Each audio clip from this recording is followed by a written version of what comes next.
మీకు నేను మా మార్నింగ్ బ్యాచ్ వాళ్ళని చూపిస్తున్నాను. ఇందులో ఎవరున్నారంటే హౌస్ వైఫ్స్ ఉన్నారు, తర్వాత ఎంప్లాయీస్ ఉన్నారు, ఇంకా నైట్ షిఫ్ట్ చేసే వాళ్ళు ఉన్నారన్నమాట. ఆ తర్వాత స్టూడెంట్స్ కూడా ఉన్నారు. సో వాళ్ళు మీకు ఇంట్రొడ్యూస్ చేయబోతున్నాను, రండి.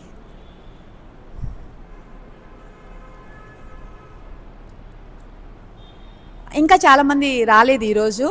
అయితే నేను ఫస్ట్ స్టార్ట్ చేసింది ఓన్లీ 3 మెంబర్స్తో స్టార్ట్ చేశాను. 3 మెంబర్స్. అందులో తినొకటి కంటిన్యూ అవుతుంది. తినొకటి ఉంది ఫస్ట్ స్టార్ట్ చేసిన వాళ్ళు. ఇద్దరైతే డ్రాప్ అయిపోయారు, అంటే వాళ్ళ పర్సనల్ ప్రాబ్లమ్స్తో డ్రాప్ అయిపోయారు. తిన కంటిన్యూ అవుతుంది, ఇంకా ఉన్నారు చాలామంది రాలేదు.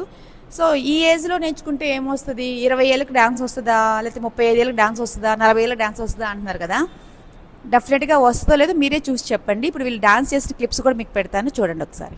దిగి దిగి తై తత్త హత్త తై కిట తక తం దిగి తై తా కిట్ట తక్క తద్దిం నక్క తోం తోం తా తా కిట్ట తక్క తద్దిం నక్క తై తై తత్తద్దింద తత్తద్దింద దిత్త తీహిత్త దిత్తై హిత్త తీహిత్త తొద్దిమ్మి తొద్దిమ్మి తా తద్దిం తక్క తొదిన్న కిడతక దిత్ దిత్ దిన్న కిడతక దిత్ దిన్న కిడతక దిత్ దిన్న కిడతక దిన్న కిడతక దిత్ దిన్న కిడతక దిత్ తా దిత్ దిన్న కిడతక దిత్ తై దిత్ దిన్న కిడతక దిత్.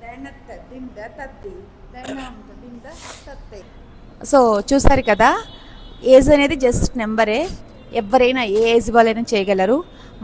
మనలో జీల్ ఉండాలి, చేయాలి అనే ఆశ ఉండాలి. సో మీ ఆశను మనం ఫుల్ఫిల్ చేసుకోవాలి తప్పితే ఏజ్తో సంబంధం లేదు.